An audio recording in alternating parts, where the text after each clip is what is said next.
धर्म सिद्धांत असा सांगतो, ज्याच्या घरात गरीबाला अन्न मिळत नाही, ज्या कुटुंबात गरीबाला अन्न भेटत नाही, कालांतरानं त्या कुटुंबात कुलवान स्त्रिया म्हणून पत्न्या मिळत नाहीत. ज्या घराण्यामध्ये आपल्या घरचं अन्न गोरगरिबाच्या मुखात जात नाही, त्या घरातल्या लोकांना त्याच्या कुळातल्या सुना भेटत नाहीत. सोपा सिद्धांत, सोपा. श्रीमंत माणसाला सगळीच लोक तोंड पाहून जीव घालीत असतात. शांतीब्रह्म एकनाथ महाराजांनी याच्या उलट केलं. गोरगरिबांना जीव घालायचं म्हणून पंढरपुरातला मालक 36 वर्ष त्यांच्या इथं पाणी भरायला. आपलं उलट आहे, आपण तोंड पाहून आमंत्रण देतो, गरीबांना देत नाही. पूर्वीच्या काळात गरीबांना उरल्यावर बोलित होते, म्हणून उलट झालं. गरीब श्रीमंत झाले आणि श्रीमंताचे पोरं त्याच्या गाडीवर ड्रायव्हर म्हणून राहिले. विठाला विठाला.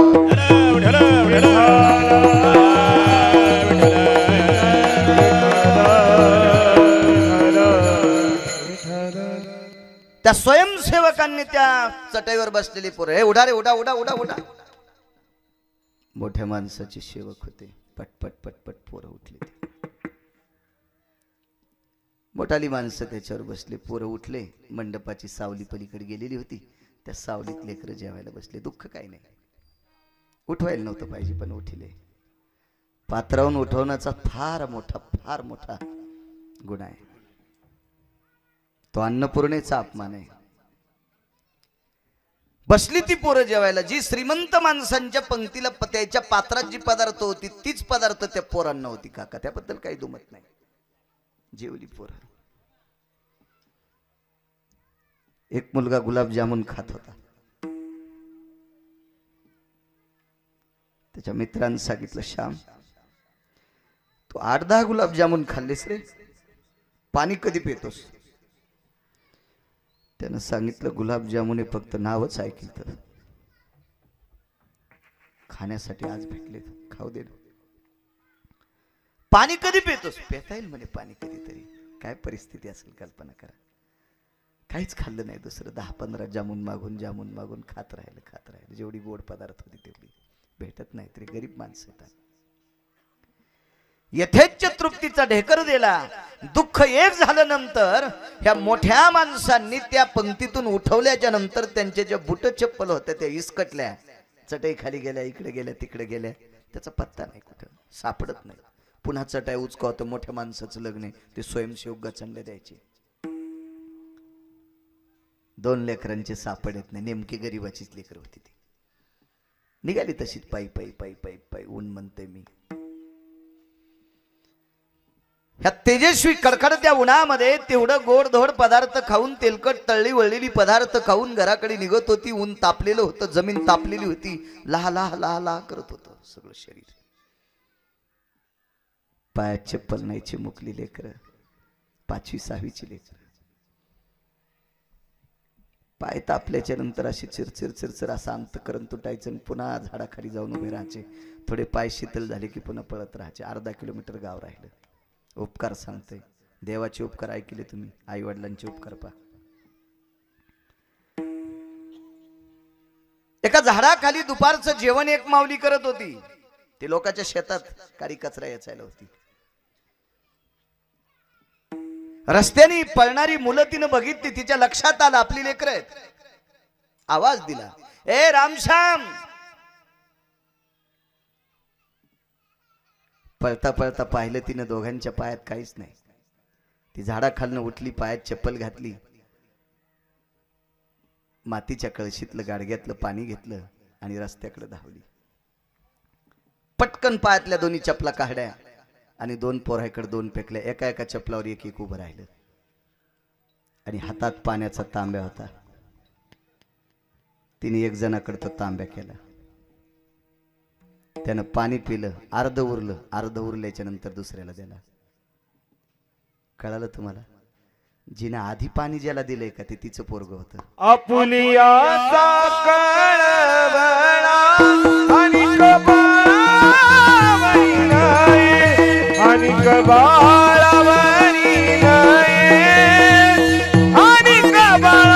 नये. आपुलियाचा कळवळा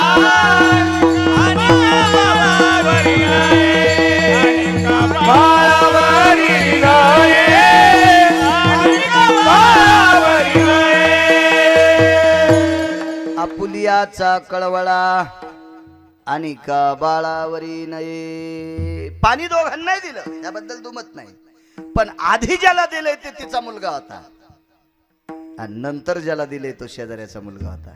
दृष्टांत संपला. देव उपकार करतो तो फक्त भक्तावर, दुष्टावर करत नाही. आई वडील उपकार करतात ते स्वतःच्या आपत्त्यावर करते, दुसऱ्यावर करत नाही. आणि संत उपकार करीत असताना कोणावरही करतात. आपणा सारखे नाही काळ वेळ. दया लागी नाही काळ वेळ. दया लागे नाही काळ वेळ. दया लागे नाही. आपणा सारखे करीती तात्काळ नाही काळ वेळ. दया लागी नाही काळ वेळ. दया लागी आपणा सारखे करीती तात्काळ नाही काळ वेळ.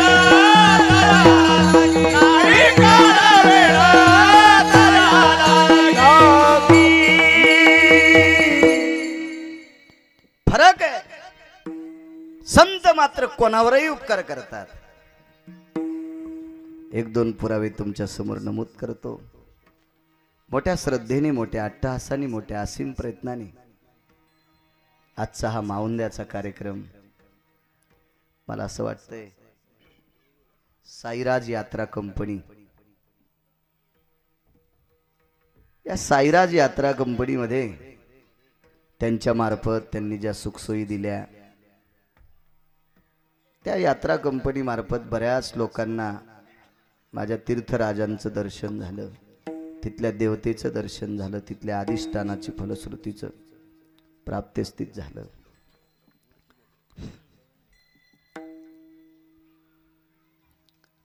काशी यात्रा असेल, काय ज्या देवतेचं दर्शन करून आलेली जी काही मंडळी आहे, धाम करून आलेली, आणि त्याचं उद्यापन, त्याचं मावंद असावा. संत शिरोमणी नामदेवराय माऊली महावैष्णव ज्ञानोबाराय सोबत यात्रेला गेलते.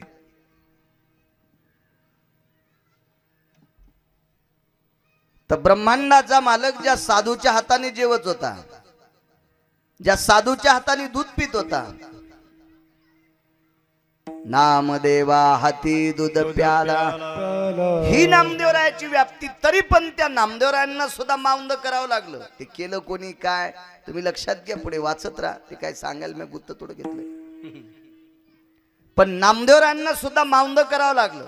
तीर्थयात्रेची फलश्रुती तिथून आल्यावर आपण सुखरूप आई वडिलांच्या कृपेने, वंशाच्या कृपेने, साधू संतांच्या कृपेने, ग्रामदेवतेच्या कृपेने, या परिसराच्या कृपेने, या भूमातेच्या कृपेने, या विश्वाच्या मालकाने ज्या ज्या ठिकाणी अवतार धारण केला, जिथं जिथं ज्याचं प्रभुत्व आहे, अशा गोड तीर्थ महात्मा महिमेचं आपण स्नान दर्शन करून आलोत. आणि गोड ते आपण तिथून आल्याबद्दल काहीतरी दोन पात्र उठवावा. त्या अनुषंगानं त्या जलदेवतेचं पूजन, याला आपण गंगा पूजन म्हणतो, अशा या मावंद्याच्या कार्यक्रमानिमित्त साईराज यात्रा कंपनीत सामील झालेली सर्व तुम्ही भक्त मंडळी, सर्वांच्या वतीनं चालत असलेला हा मावंद्याचा कार्यक्रम, गावाचं नाव काय? बेरवाडी, रामनगर बेरवाडी. आणि या सुंदरसा मावंद्याचा कार्यक्रम, त्याच्यात माझ्यासारख्या अल्पज्ञानी व्यक्तीकडे आजची कीर्तनाची सेवा आदरणीय ते जगताप काका मला स्टेशनहून इथपर्यंत घेऊन आले. कुठेही आणतात परिसरात, त्यांना धन्यवाद. मला वाटतं ज्यांनी फोन केला त्यांचं नाव काय? मनोज महाराज. ते सारखे सारखे संपर्क काकांकडे करत होते, काकांचा फोन मला यायचा. ते मनोज महाराजांना सुद्धा धन्यवाद. चे मृदंगाचार्य महाराज असतील, आसाराम महाराज असतील, त्यांच्यासोबत समाधान महाराज असतील, आमचे गतीर महाराज असतील, माधव महाराज असतील, आदी करून. आणि भालदार चोपदार फार श्रेष्ठ दिसायला, अगदी मिलिटरीच्या जवानासारखी दिसणारी माणसं आहेत, यांनाही धन्यवाद. साऊंड सिस्टीम कन्या फार सुंदर आहे, त्यांनाही धन्यवाद. विठ्ठला विठ्ठला.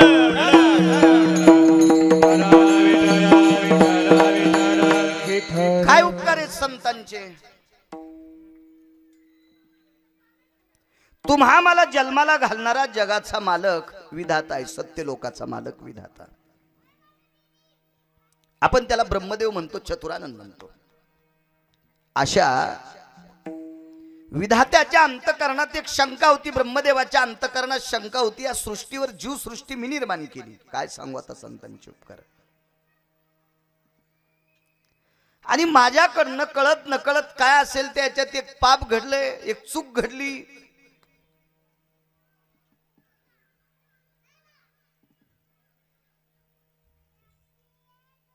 आणि त्या चुकीमुळं या पृथ्वीवर मी अपूज्य ठरलो.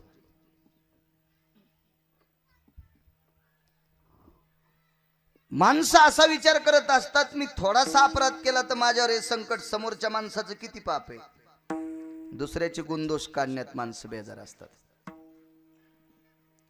ब्रह्मदेव विचार करत होते, माप काढत होते महर्षी वाल्मिकांचं, की महर्षी वाल्मिकांनी किती माणसं मारली. त्यावेळेला ते महर्षी नव्हते, नुसते वाल्या होते. माणसं एवढी मारली की आतापर्यंत रामायणात कुठंच आकडाच आला नाही इतकी माणसं मारली. आणि वाल्याने मारलेली माणसं ही गोरगरीब नव्हतीच, कारण गरीबाला मारून काय भेटलं असतं त्याला. पैशावालीच माणसं मारली. महाराज सुद्धा पैशावालीच मारली, कारण ज्याच्याकडे पैसे नाहीत त्या महाराजाला मारून तरी काय उपयोग, काय भेटणार आहे त्याला. नाही, पैशावालीच श्रीमंत माणसं मारली आणि पैशावालीच श्रीमंत महाराज मारली. किती मारली याची गणत नाही, कोणी सांगायचं बी नाही. सांगतेत काही काही माणसं, एक माणूस मारला की मौरी सारखा खडा रानात टाकत होती बरं का. अशा 7 रान मोहऱ्या भरल्यावर का, त्या मोहऱ्या मशीन मध्ये टाकून मोजल्यावर का किती लाख झाल्या सांग सुंबळ्या.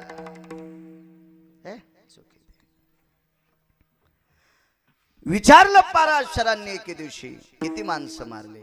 मलाही सांगता येणार नाही, ज्यानं माणसं मारले त्यालाच आकडा माहित नाही, तर तुम्ही आम्ही कशाला सांगायचो तो आकडा. अप्रतिम माणसं. एवढं पाप करून सुद्धा तो व्यक्ती वाल्याचे महर्षी झाले. आणि त्या महर्षींनी एक काव्य लिहिलं, एक ग्रंथ लिहिला, एक शास्त्र लिहिलं. त्याच्यामध्ये जी जी पार्ट टाकली ती पार्ट पंढरपुरातल्या मालकाला 7व्या अवतारात जसं जसं महर्षींनी लिहिलं तसंच वागावं लागलं. बोलिले वाल्मिक तशाची करीन, वरतोनी लावीन रामा म्हणे, वरतोनी लावीन रामा म्हणे, वरतोन लावीन रामा म्हणे. बोलिले वाल्मिक तशाची करीन, वरतोनी लावीन रामा म्हणे, वरतोनी लावीन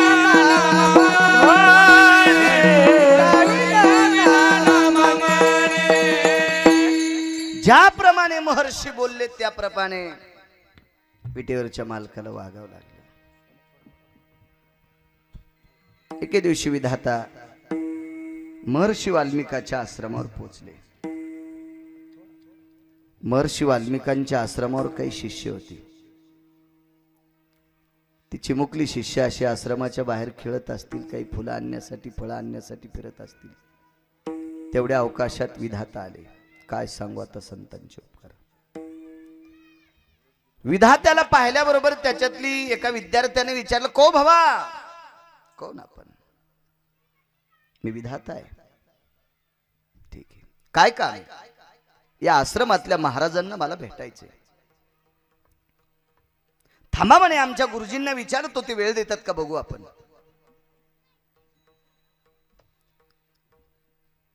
ज्याला थोडं फार येतंय ते फोन उचलायला तिकडे कामा नाही.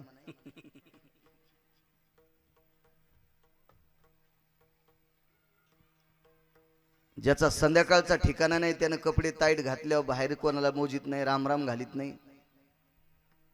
तर जगाचा बाप ज्याच्या लेखणीच्या ताब्यात येतो, महाराज किती अधिकारी असेल कल्पना करा. ते काय गोट्या खेळणार थोडंच होत. विद्यार्थी गेले आणि सांगितलं, गुरुदेव आपल्या भेटीच्या अपेक्षेने एक व्यक्ती आलेली. कोण. त्याला तोंड 4 आहेत. नाव विधाता सांगितलंय. महर्षी वाल्मिक त्या कुटियातून उठले आणि विद्यार्थ्याला सांगितलं, अरे वेडे आहेत का रे बाळांनो, तो फार मोठा माणूस आहे, सृष्टीचा रचयिता आहे तो. अरे जीव सृष्टी निर्माण करायचं काम त्याच्याकडे आहे. तुम्हाला सुद्धा जन्माला घालायचं काम त्याच्याकडे आहे. हा जीव सृष्टीतला इंजिनियर आहे तो. किती सुंदर इंजिनियर. घरासारखी घरं बांधणारी जगात खूप इंजिनियर आहेत. वस्तूसारख्या वस्तू तयार करणारे जगात खूप इंजिनियर आहेत. पण एका वस्तूसारखी जगात कुठंच वस्तू नाही अशी वस्तू तयार करणारा इंजिनियर एकच, त्याचं नाव ब्रह्मदेव.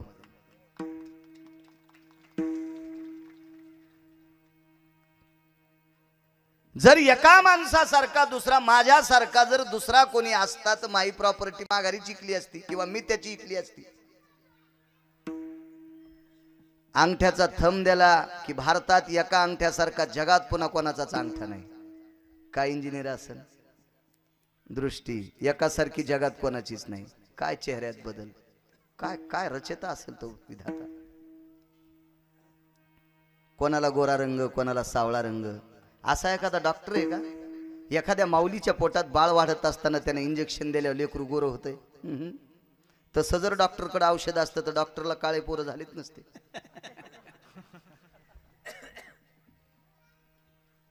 नाही नाही, हे सगळं त्याच्याकडे आहे. अद्याप नाही, विज्ञानाने इथं डोकं लावायचंच नाही. एवढा सृष्टीचा रचयिता आला आणि त्याला तुम्ही थांबवलंय. आता ह्या विद्यार्थ्याला सगळ्यात मोठा बाप होता त्यांचा गुरुजी. बाकीच्या काय घेणे त्याकडे बेऊन, हा सृष्टीचा रचयिता आहे का कोणी काय या म्हणे बोलताना आदरयुक्त अंतःकरणाने ब्रह्मदेवाला आश्रमात आमंत्रित केलं. ब्रह्मदेव बसलेले आहेत असे. खर तर ब्रह्मदेव बेचैन आहेत. शंकेचं वादळ ब्रह्मदेवाच्या अंतःकरणात गुरफटतंय. काय करावं. तेवढ्या अवकाशात महर्षींनी विचारलं, आमच्याकडे येणे आळशाच्या घरी आपण मग त्या गंगा यावी असं काम झालंय. आळशी माणसानं एखाद्या जांभळाच्या झाडाखाली तोंड विस्कटून झोपावं, आधी एखाद्या पोपटानं जांभळाच्या देठाला चोंच मारावी आणि अलगद पिकलेलं काळं भोर जांभूळ त्याच्या तोंडात पडावं, मग त्यानं चावून खावं. तसली परिस्थिती झाली. आमच्याकडे विधाता आला, आम्ही धन्य आहोत. काय सेवा करू. ब्रह्मदेवानं सांगितलं, सेवा नको, काही एकांतात बोलायचं. असं म्हटल्याबरोबर महर्षींनी शिष्यांकडे बघितलं. त्या बघण्याचा अर्थ असा होता की तुम्ही इथून जा. शिष्य बाजूला गेले. ते महर्षींचे शिष्य होते. ते का आपल्या महाराजाचे शिष्य थोडेच होते. महाराजाला काजू आणले की सांगचाच हाणतू.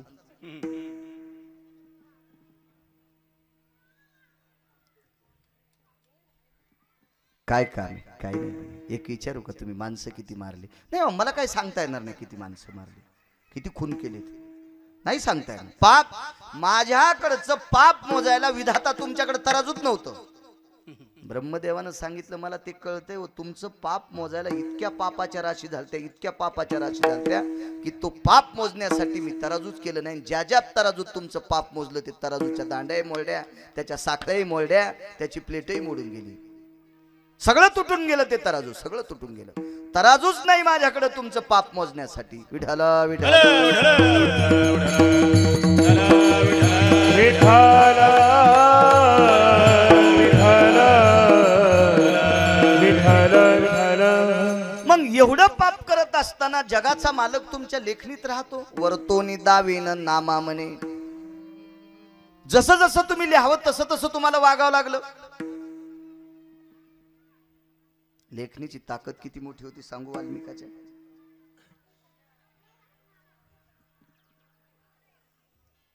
लक्ष्मणाने इंद्रजित मारला. इंद्रजित मारल्याच्या नंतर शरीराचे तुकडे 3. इथून खाली शरीर पडलं युद्धभूमीला. इंद्रजिताचा एक उजवा हात पडला स्वतःच्या दारापुढे आणि डोकं पडलं भगवान प्रभू रामचंद्राच्या पक्षात. 3 तुकडे झाले शरीराचे. बाई आतमध्ये होती इंद्रजिताची पत्नी. विधात्याच्या प्रश्नाचं पुढचं उत्तर आहे. महर्षी वाल्मिकाच्या लेखणीत किती ताकद आहे ब्रह्मदेव स्वतः सांगतात. त्या भुजेला विचारलं तू कोणाची आहे? ती बाई तशी अधिकारी होती मालकाची सेवा करून, तिनं लिहून दाखिलं मी तुझ्या मालकाची आहे. वा, भुजा शरीराला मिळाली पण डोकं नाही ना. विचारलं डोकं कुठं आहे? म्हणे प्रभू रामचंद्राच्या पक्षात आहे. आणायला कोणाला पाठवा? एकाही राक्षसाची टप्पर नाही आणायला जायची. त्याला माहित होतं गेलं की वानर काय जिवंत येऊ देत नाही. बाई हुशार होती. बाईनं आपल्या सासूकडे गारहाणं मांडलं. आत्याबाई, आत्या म्हणायच्या त्या काळातल्या सासा सुनाला, आत्या म्हणायच्या. आत्या, तुमच्या मुलाचं डोकं माझ्या कपाळाच्या मालकाचं डोकं प्रभू रामचंद्राच्या पक्षात कोण आणेल? बघते तुझ्या सासऱ्यांना माझ्या मालकाला सांगून. इंद्रजित मृत्यू पावला याचं दुःख रावणाला होतं बरं.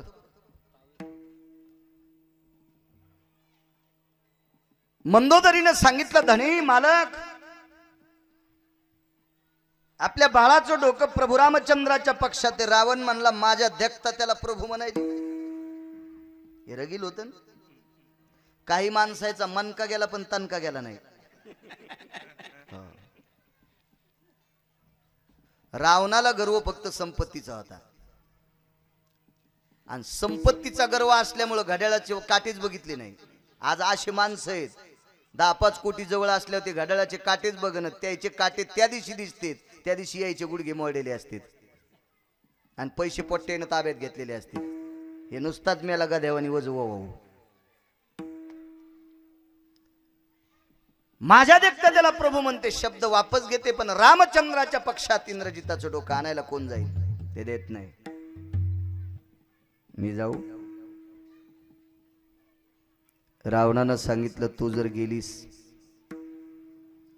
तर राम तर डोकं देणार नाही, पण तुला ठेवून गेली. एक बोलू मालक, मला फक्त जाऊ नका म्हणा, पण दुसऱ्याच्या स्त्रीला आपल्या इथं ठेवून घेईल असं रामाचं काम नाहीये.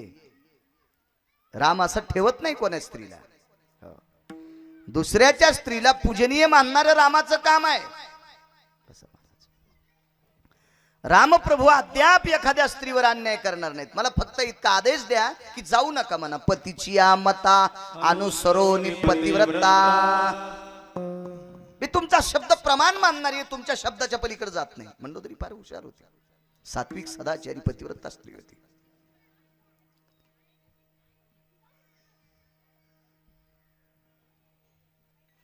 सुनबाईनं सांगितलं मी जाते.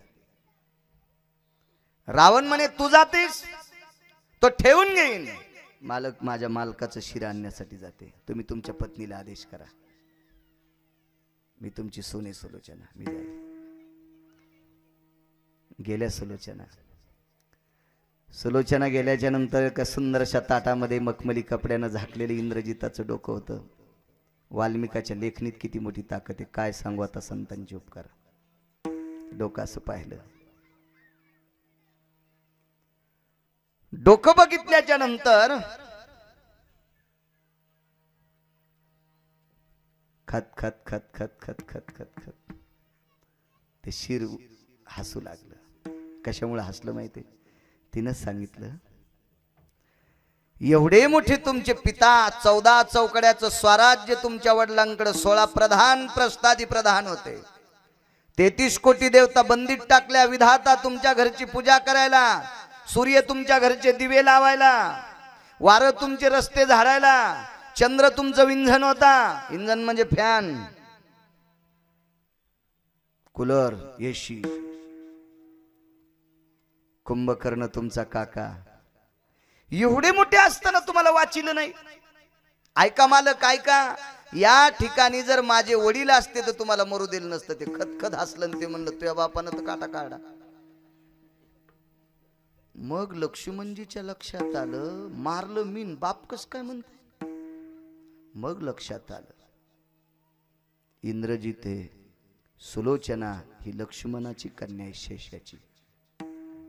नात्याने इंद्रजित लक्ष्मणजीचा जावाई. पोरीचं कुंकू बापानच पुसलं. लक्ष्मणाचा चेहरा बारीक झाला. वाल्मिकाच्या लेखणीत किती मोठी ताकद आहे बघा.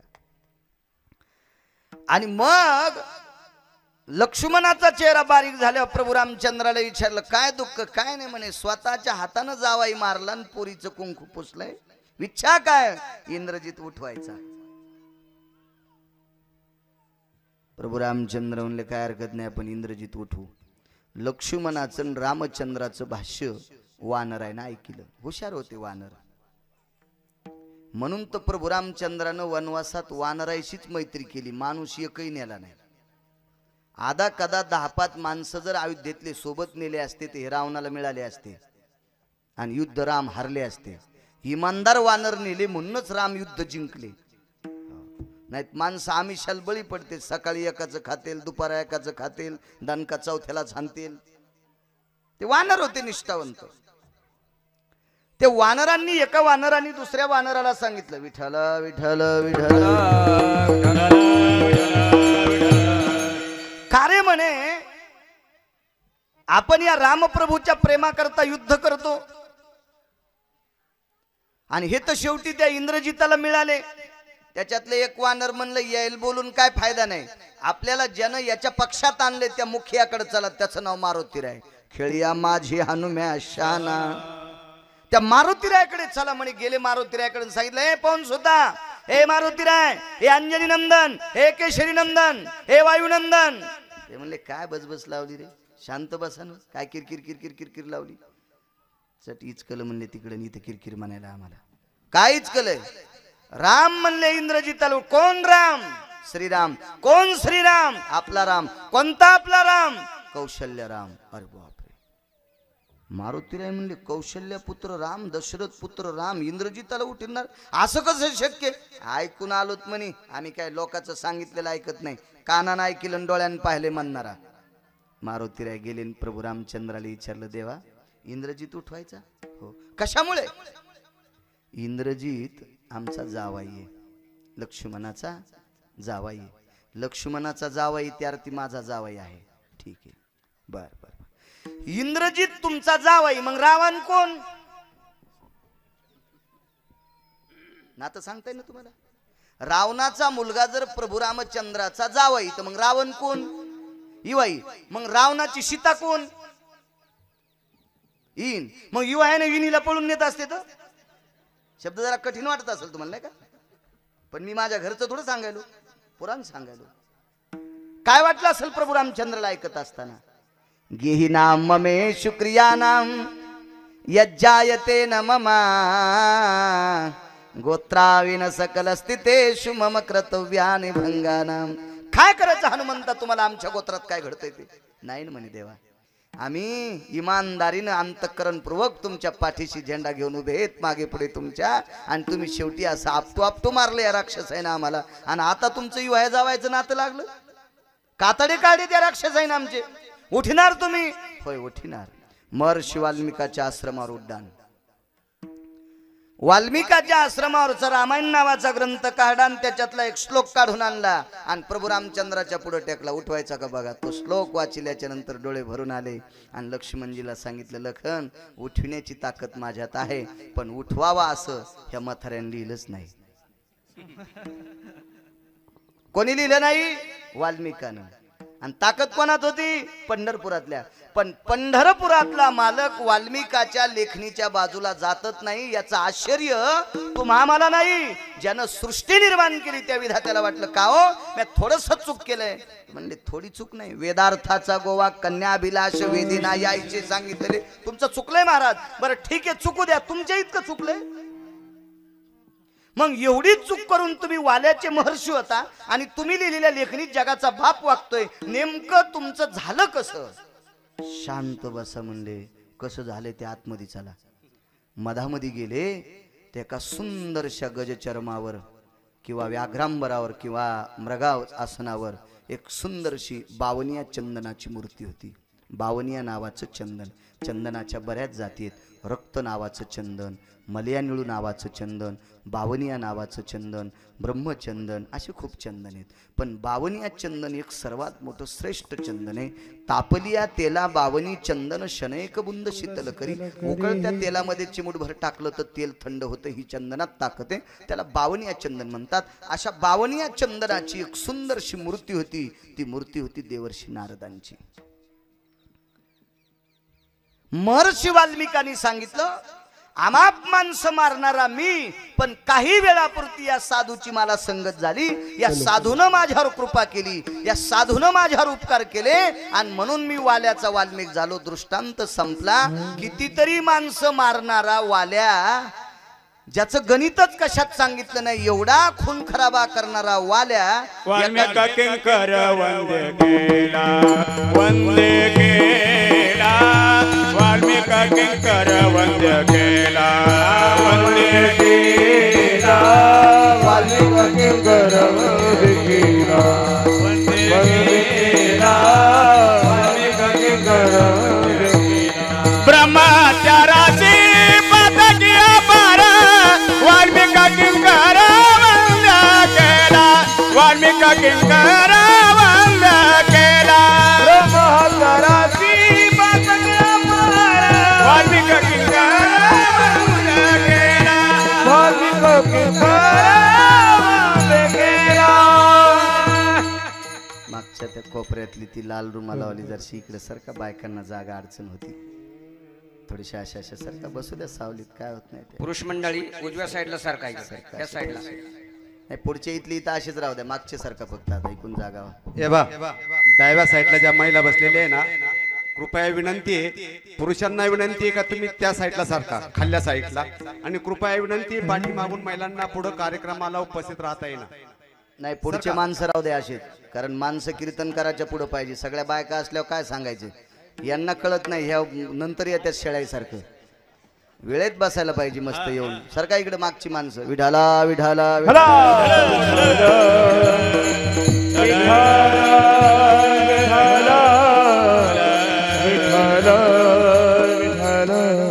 वाल्मिक किंकर वंद्य केला. एवढ्या मोठ्या अमाप पापाच्या राशी वाल्मिकांच्या, पण कोणाच्या कृपेने महर्षी वाल्मिक झाले, ते केवळ नारदाच्या. म्हणून काय सांगू आता संतांचे उपकार, काय सांगू आता संतांचे उपकार. काय सांगू संतांचे उपकार, काय सांगू संतांचे उपकार. माझा निरंतर जागविती, माझा निरंतर जागविती. काय देवता व्हावे उतराई, काय द्यावे व्हावे उतराई. माझा निरंतर जागविती, माझा निरंतर जागविती. काय द्यावे व्हावे उतराई,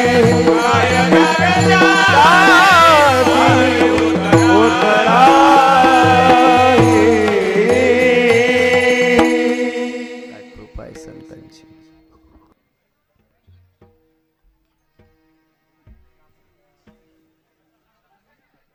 बसू द्या काय होत नाही, बसा.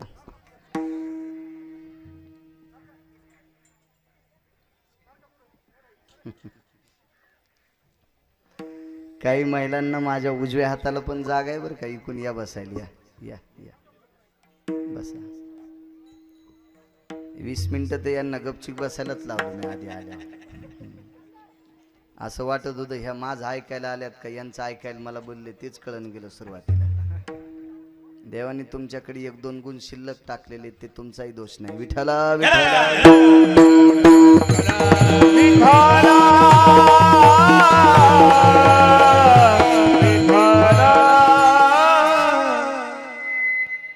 तुमच्याही कुळात जन्माला आलेल्या काही मावल्या किती टोकाच्या होत्या. काय उपकार आहेत संतांचे. एका बाईला धरून आणण्यासाठी एका राजानं राज्यातला 4था हिस्सा देऊ केला.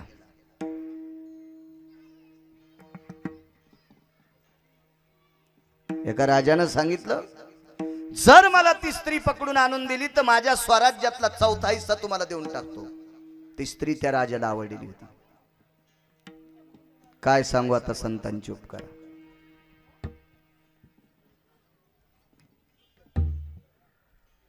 तिच्या लक्षात आलं आपल्याला माणसं हेर पाठीमाग आहेत, आपल्याला पकडण्याच्या पाठीमाग आहेत. राजाला जर आपल्याला नेऊन दिलं काही लोकांनी तर कालांतरानं हा राजा ज्या दिवशी आपल्याला जरा म्हणजे माथारपण येईल त्या दिवशी राजा आपल्याला हाकलून देईल.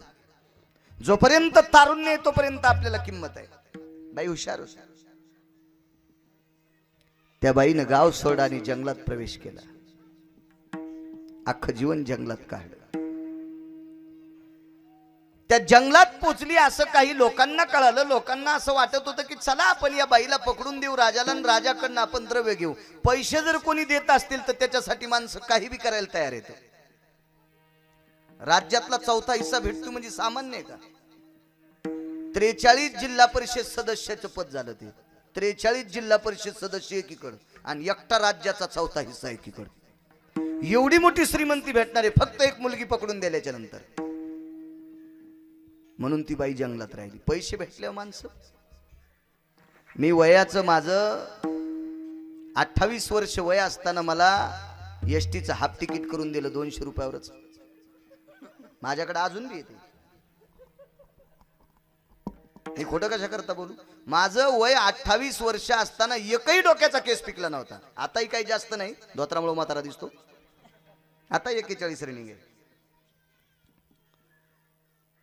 वय 28 असताना फक्त 200 रुपये दिले. आजही माझ्याकडे ते कार्ड एसटीत बसले हाफ तिकीट द्यावंच लागते कंडक्टरला, कारण त्याच्यावर शिक्का तहसीलदाराचा आहे ना. किती रुपयावर म्हातारा केला बाळू महाराज 65 वर्षाचा? 200 रुपये. मग राज्यातला चौथा हिस्सा जर भेटत असेल तर किती माणसं बेजार असतील तिला पकडण्यासाठी? ती वनात राहिली. काही माणसं महाराजाचं सोंग घेऊन दिंड्या घेऊन गेले, पण तिला माहित होतं रामायणातलं खोट्या महाराजाचं सोंग घेऊनच जगाच्या मालकीनीला एका नालायकान फसिल. त्याचं नाव रावणे आहे. ते का खरा महाराज होता का? महाराजाचं सोंग घेतलं. मग खोट्या महाराजाला जगाची मालकीन जर फसती यायची काय कथा आहे? हे तर साहजिकच फसणार आहेत ना. ती हुशार होती. तिला माहित होतं महाराजाचं सोंग घेऊन बहुरूपी आपल्याला फसवण्यासाठी येतील. म्हणून ती महाराज आले काही असं वाजू लागलं की ती आडंगी जाऊन लपायची झाडाच्या कुठे. एखादा माथारा होऊन जर सिंह मरण पावला, एखादा उंठ मरण पावला, एखादा हत्ती मरण पावला, एखादं जनावर मरण पावलं की त्या मरण पावलेल्या जनावराच्या जवळ वास येत होता. आणि वास आल्याच्या नंतर हे धरणारी माणसं त्या वासाकडे जात नव्हते. ती वास सहन करायची, ती दुर्गंधी सहन करायची महाराज, पण तिथं बसायची. ती कोणाच्या हाती लागलीच नाही. काय सांगू आता संतांचे उपकार. एके दिवशी खरोखर संत रस्त्यानं चाललेत आणि खरे साधू भेटणं फार अवघड आहे. बहु अवघड आहे संत भेटी. यात्रा कशा करता करायची असती माहिती? तुम्ही जे माउंद करता ना, काही माणसं म्हणते काय होते काशील गेल्या सोमळ्यास का काय येडगळीस, काय होतं पंढरपूरला गेल्या. प्रत्येक क्षेत्रामध्ये माणसाचा अभिमान संपत असतो. 2 मजली ज्यानं घर बांधलंय त्यानं मुंबईला जा, वरी पाहिल्यावर टोपी मागं पडती. हे 2 मजली ज्यानं बांधलं का ते आपण मग त्या गार होतो. आपलं काय खरंय, तिथं 52 मजली आहेत. का पाहिल्यावर कळालं? मुंबई पाहिल्यावर. फिरावं लागतं. आमची ते एका माणसाला 10-15 अभंग पाठ होते. ते गावात कोणाला म्हणायचा मायासारखा भजण्याच कोण नाही, आपल्यासारखं पाठांतरच कोणाला नाही. ज्ञानोबराय तुकोबरायच्या सोहळ्यात नेलं मी त्याला. सकाळीपासून जी पहिली मालिका झाली तर ज्ञानोबरायची पालखी टेकीपर्यंत सर्व मालिका एका माणसानं मुखोद्गत म्हणल्या. म्हणलं तुला किती पाठ आहे? मुकाट्या बस म्हणलं. आयुष्यभर म्हणायचं नाही आता मला किती पाठ आहे. कवा गर्वजिराला त्याचा माहिती आहे. तिथे गेल्याच्या नंतर त्याच्याकरता माणसाने यात्रा करत जाऊ. माणसाचा अहंकार संपत असतो. एक माणूस म्हणला माझे वडील वारल्याच्या नंतर मी तिरवीला 5 क्विंटल साखर गाळली. याचा गर्व कधी जाईल माहितीये का? 10 क्विंटल साखर गाळणारा पाहिला की. एक म्हणे माझे वडील गेल्याच्या नंतर मी 10 क्विंटल साखरेचे गुलाबजामुन केले.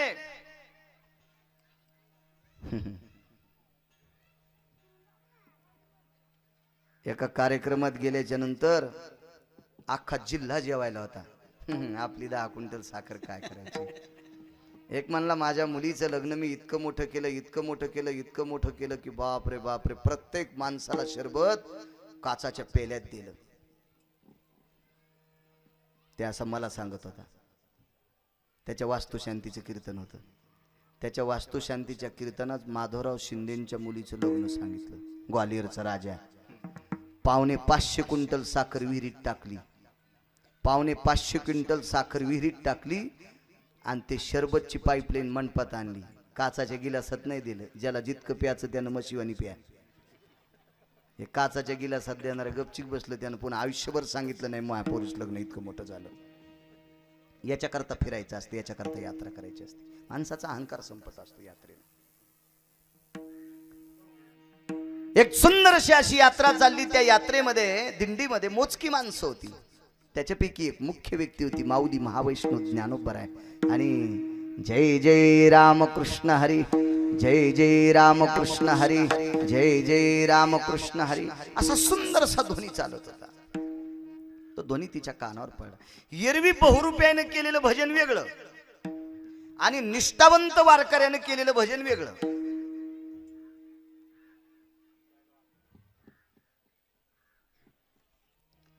तिचे कान इतके सुज्ञ होते. तिने विचार केला हा जो आवाज येतो हा बहुरूपी महाराजांचा नाही. म्हणून ती झाडाच्या आड कानोसा घेत घेत घेत घेत घेत घेत त्या उंच टेकडीवर पोचली.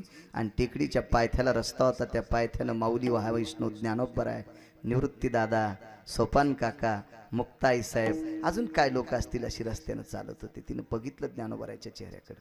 काय सांगू आता संतांचे उपकार. बघितलं आणि ती कधी कधी सूर्यनारायणाकडे बघायची, कधी कधी ज्ञानोबरायच्या चेहऱ्याकडे बघायची. पण तिनं एक तफावत घेतली. विवेकाचं टोक तिनं आजमवलं आणि तिनं लक्षात घेतलं प्रकाश हा सूर्याचा तेजस्वी आहे आणि ज्ञानोबरायच्या मुखावरचा भक्तीचा प्रकाश तेजस्वी. पण दोन्हीतला फरक आहे. सूर्याच्या तेजस्वी प्रकाशाने अंगाला घाम येत होता आणि ज्ञानोबरायच्या तेजस्वी ज्ञानाच्या प्रकाशानं अंतःकरणातला अंधकार बाजूला जात होता. हे तिच्या लक्षात आलं आणि तिने विचार केला अशा साधूला सोडता कामा नाही. चलत पळत आलीत नाही, अंगत टाकून दिलं त्याकडे येऊन की लुणगळतच तिथपर्यंत आली. पाय धरले. काय करू, जाय पंढरपूरला. पंढरपूरला गेली. विटेवरच्या मालकाचे पाय धरले, देह समर्पित केला. विटेवरच्या मालकाच्या पायावर देह समर्पित केला. तिथला निकष निघला. नाना प्रकारचा तर्क. तो काय कसा असेल, काय लोकांना चर्चा केल्या असत्याल, कोणाची पोरगी, हिचा बायडाटा काय, हिच्या बापाचं नाव काय, माईचं नाव काय, आजोबा कोण होते, कोण्या कुळात होती, काय करत होते, माळकरी होते का नव्हते का. ती पोरगी होती वारांगणीची, तमाशात नृत्य करणाऱ्या बाईची पोरगी. पण विटेवरच्या मालकाच्या पायावर देह समर्पित केला म्हणून भगवंताच्या उजव्या हाताला जागा मिळाली. कालांतराने एक महान भगवत भक्त पंढरपूरला वारीला आले. त्या भगवत भक्ताचं नाव होतं संत शिरोमणी निळोबाराय. निळोबारायांनी विटेवरच्या मालकाचं दर्शन घेतलं. मंदिर परिसर पाहिला. ते तरटीचं झाड उगलेलं होतं. त्या झाडाच्या बुडाला वळकट टाकली, तिथं डोकं ठेवून झोप लागली.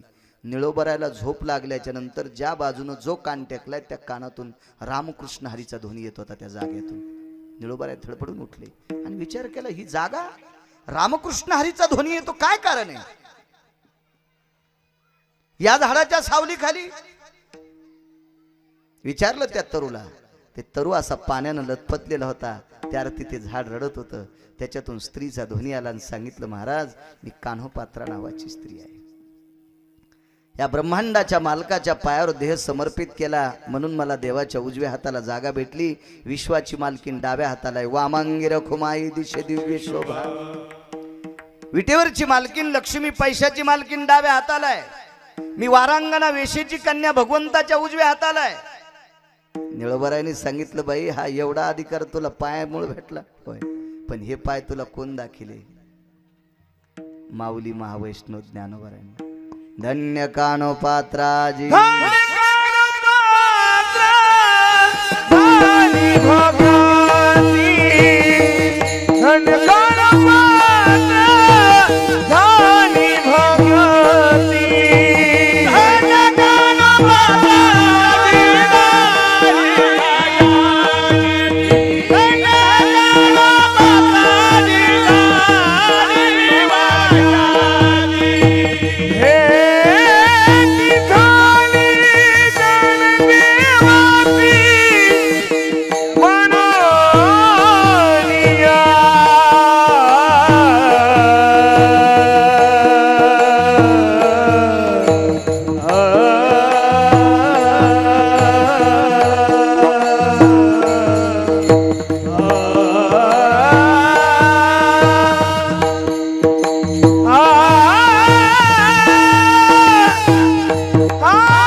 पात्राजी झाली भाग्याची, समाजानं वाळीत टाकलेली पोरगी म्हणूच बुवा.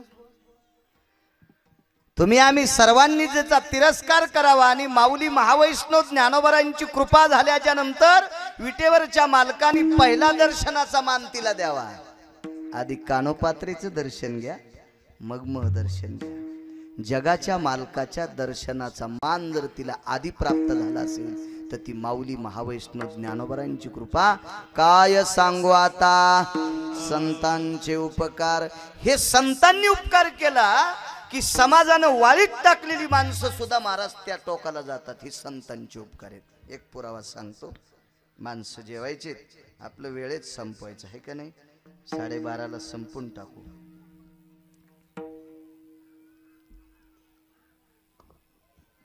एका राजाला पोरग पाहिजे होतं.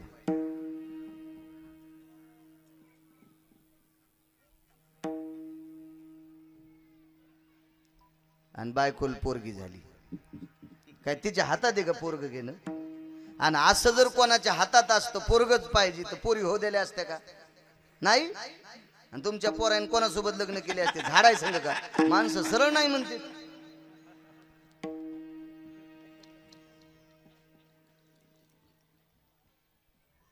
मालकानं सांगितलं लक्ष्मी लक्षात ठेवा, आता यावेळेस जर मुलगा झाला तर ठीक,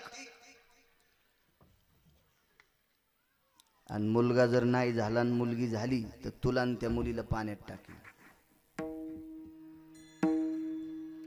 काय त्या बाईचा दोष होता बिचारीचा.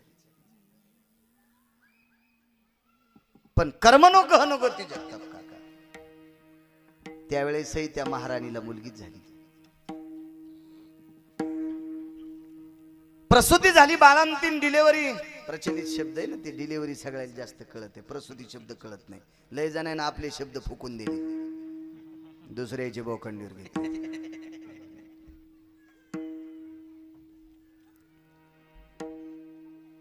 जीव सावरला आणि दावीला विचारलं. दावी म्हणजे ती बाळंत पण करणारी बाई. आता हल्लीची हॉस्पिटल मधली दाई म्हणजे ती ढवळ्या साडीवाली बाई,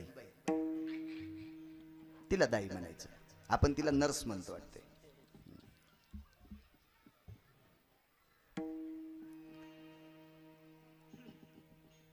काही हो, फक्त सात्विक व्हायला पाहिजे अशी अपेक्षा असली पाहिजे. मुलगा असो मुलगी असो सात्विक. उलट एक सांगू का तुम्हाला, मुलगा जर चांगला निघला तर एकाच कुळाचा उद्धार, मुलगी जर सात्विक निघली तर 2 कुळाचा झेंडा लावते. तिच्या सासरमध्ये म्हणते काय आमची सून आहे, वा काय आमची अधिकारी सुनबाई आहे. पण एखादा विद्वान म्हणतो नुसती तुमची सुनबाई नाही, ती कोण्या कुळातली पोरगी आहे, 2 कुळाचं नाव उंच नेती. या देशातली पवित्र कन्या जर उंच गेली तर. पण नुसत्या टाळ्या नका वाजू, चांगलं वागली तर. नुसतं अंगाला काशीफळ चिटकून नाही घेतलं पाहिजे अहंकाराचं माणसानं, त्याला वागावी तसं लागतंय. मुलगी जितकी चांगली वागली 2 कुळाचा उदाहरण, जितकी घाण वागली 42 कुळे नरकात. विठाला विठाला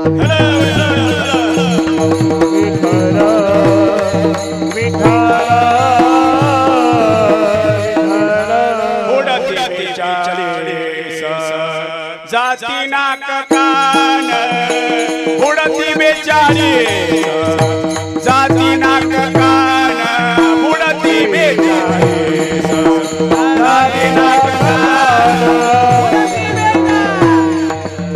जाती नाक कान.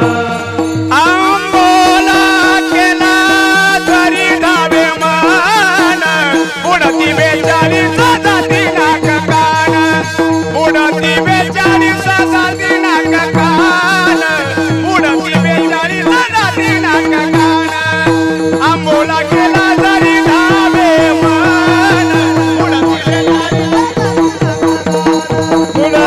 बेचारी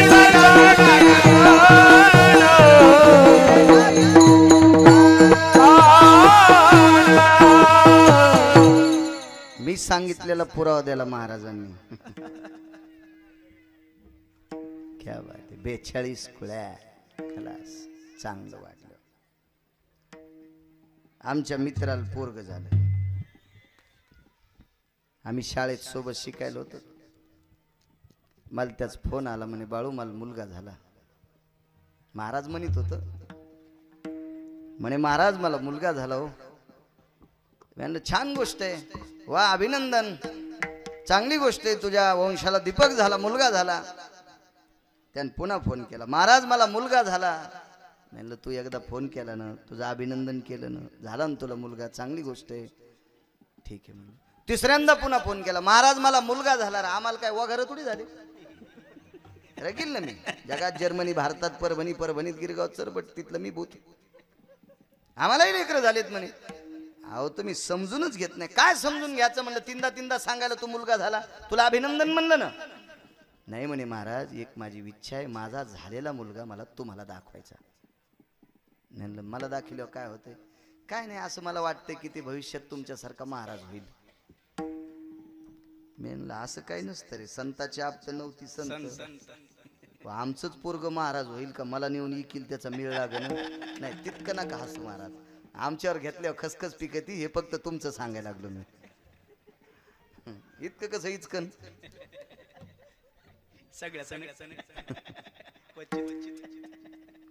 विको कमी करा ना, विको. त्याची इच्छा होती म्हणे महाराज याच. ते हॉस्पिटल धुंडीत गेलो, सकाळचा काला नव्हता, खुर्ची टाकलेली होती टेबलाच्या पुढं, त्या टेबलावर एक बाई बसलेली होती पांढऱ्या साडीतली. म्हणलं बाई, ओ बाई काय? तिला बाई म्हणल्यावर राग आला, तिला मॅडम म्हणायला पाहिजे होतं, मी शाळा शिकेल कमी असल्यामुळं मॅडम कसं म्हणू. म्हणलं बाई काय काम आहे? म्हणलं आमच्या इथली ती कस्तुरा नावाची बाई आहे, तिची डिलिव्हरी झाली रूम नंबर 4 मध्ये. ते दार ठकठकीलं, ते आलं बाहेर. मुलगा कुठे? त्याला आंघोळ घालायलीत म्हणले, नाव घालायला लागले. नाव घातल्याच्या नंतर मी ते मुलगा पाहिला, वा छान मुलगा इकडे, म्हणलं येतो मी. बाहेर आल्याच्या नंतर त्या बाईला विचारलं, बाई आपण कोण? मी सेविका आहे, नर्स आहे, सुईन आहे, दाई आहे. बरं आपण कोण? म्हणलं मी बाळू महाराज गिरगावकर. बाई या बा तुमचंच कीर्तन ऐके ते मोबाईलमध्ये, पाय पडीन 20 रुपये खरे दिले मला, म्हणजे 20 रुपयाची खरी नोट पाया पडून दिली तिने. म्हणलं बाई सुरुवातीला माझ्यावर इतक्या कश काय तुम्ही वसकल्या, धोत्रामुळं का? तुम्हाला वाटलं इडपट शेतकरी आले म्हणून? नाही म्हणे महाराज, तुम्ही त्या बाईचं नाव काढ्याबरोबरच माझ्या डोक्यात राग आला. कसं काय? त्या बाईचं बाळांत पण म्या केलं आणि बाळांपण केलं, त्याच दिवशी माझी 5 ग्रामची अंगठी हरपली. मी म्हणलं बाई 2 मिनिटं थांब. आमच्या मित्रात नाव रावशा होतं. म्हणलं रावशा ते पोरग माझ्याकडे घे बरं. पाहिलं ना तुम्ही? म्हणलं इकडे घे. ते पोरग जवळ घेतल्याच्या नंतर त्याची लेकराच्या अशा मुठी वळलेल्या असतात, त्याच्या लेकराची अशी मुठ उकलल्याच्या नंतर नर्सची अंगठी त्याच्या मुठीत गवसली. मी म्हणलं रावशा तो या पोरान झाल्या जर नर्सची अंगठी चोरली, इतकं तू पोरग चोटतय, तर मग ह्या देशाचा मंत्री केल्यावर काय काय इकीन रे.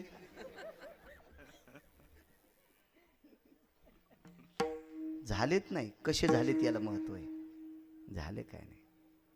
उपजतिया सकल जनी आगा पशुचिया आभासपणे पुत्र प्रसवती केने सकळा शिव पशु पक्षी जनावर सगळ्यांना लेकर होत असतात. वागतीत कसे महत्वाचा विषय. पा किती दाई हुशार होती. 8व्या क्रमांकाची मुलगी झाली. विचारलं महाराणीनं, दाई काय झालंय? मुलगी झाली. रडू लागली. काय झालं बाई साहेब रडायला? या राज्याची महाराणी आहेत तुम्ही. या राज्यातला एक कोपरा ऐकला तर तालुक्यातल्या सगळ्या पोरीचे लग्न होतील, इतकी तुमच्याकडे संपत्ती आहे, आणि इनमिन 7-8 पोरी झाल्या, तुम्ही रडतात. लग्नाची चिंता नाही, राजाला मुलगा पाहिजे होता, झाली मुलगी. मला आणि या पोरीला आता मरायचे, पाण्यात टाकणारे राजा. दाईन सांगितली काळजी करू नका, मी नाही मरू देत तुम्हाला. दाई गेली बाहेर आली, सांगितलं ऐका हो ऐका, राजाला मुलगा झाला. काय गरज होती फुकट कळण शेंडी वळवळ. राजाला मुलगा झालाय. इतका आनंद. संध्याकाळी मुलगा झाल्याला रात्रभर झोपलं नाही. दावी हातपाय धुतले, तशीच आमच्या एका महाराजाच्या घरी गेली. महाराजाला सांगितलं, महाराज सकाळी तुम्हाला नाव पाहायला बोलणार आहेत, पंचांग पाहाला, तुम्हाला महिषपदी तुम्हाला खोटं बोलावं लागतंय. हे म्हणलं बाई आयुष्यभर मी खोटं बोललो नाही, कशाला काय सांगू आता संतांचे उपकार, कशाला खोटं बोलू. तिनं सांगितलं तुम्ही जर खरं बोललात तर 3 मरत येत आणि तुम्ही खोटं बोललात की 3 वाचत येत. कसं, राजाला मुलगा पाहिजे होता आणि मुलगी झाली, मी सांगितलं मुलगा झालाय, आणि तुम्ही जर म्हणले आता मुलगी झाली तर राणीला पाण्यात, मुलीला पाण्यात, आणि खोटं बोलल्यामुळं मला पाण्यात. आणि ते म्हणले त्याला कळाल्यावर मला बी पाण्यात न. ते म्हणले जेव्हा कळन तेव्हा कळू द्या, पण सध्या कळूच द्यायचं नाही. त्यांनी सांगितलं पोराचे कपडे घाला, तेव्हापासून पोरी पोराचे कपडे घालायला.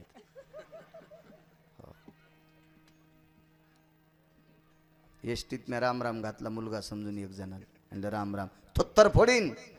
बापरे म्हणलं आगाऊच धंदा, कस काय कळत नाही का तुम्हाला मुली आहेत म्हणून.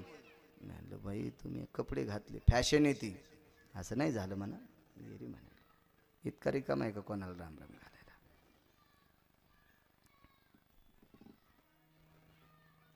कपडे घातले, बोलीला आमच्या महाराजाला पंचांग दाखिलं. पहा म्हणे नाव, काय सांगायचं राजे साहेब, तुमचं नशीब इतकं गोड आहे. तुम्ही जनतेवर जसं प्रेम करतात, आई लेकरावर प्रेम करते, अशा कोटीपटीनं जनतेवर प्रेम करणारा मुलगा तुमच्या पोटी जन्माला आलाय. सुंदर मोठेपणी राज्य सांभाळील, पण दुःख एका गोष्टीचं काय, त्याचं लग्न होस तर तुम्हाला पाहता येत नाही. राजा म्हणला मी मरूस तर पाहत नाही, पण झालंय ना, झालं मग काय हरकत नाही. कन्या पोरीलाच पोराचे कपडे, किती दिवस धकलं बापू, फक्त लग्न होस तर. राऊत बोलवले, ठाकूर बोलवले, आणि सोयरीक केली पोराची. कोणासोबत, मुलीसोबत. आणि ही कोण आहे, फक्त कपडे मुलाचे, आहे कोण, आणि पुढून कोण पाहिली, कसा संसार. लग्न जमलंय, पत्रिका पाठवल्या, मंडप लावला, सगळं झालं यथा सांग. आणि मग आमचे देवबाप्पा आले.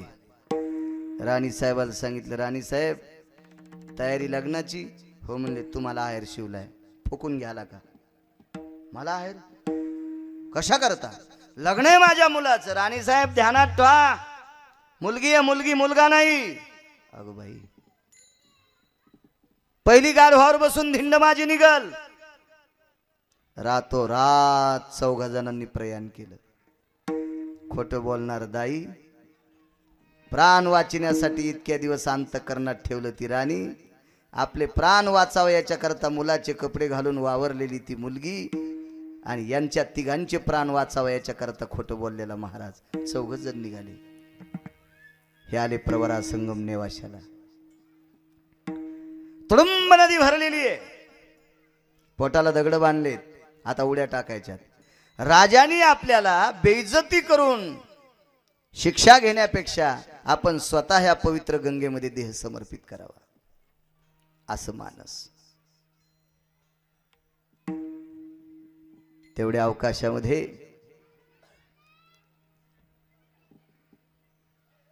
एका ठिकाणी एक योगीराज बसलेले आहेत. त्या योगीराजांचं नाव आहे माऊली महावैष्णव ज्ञानोबराय.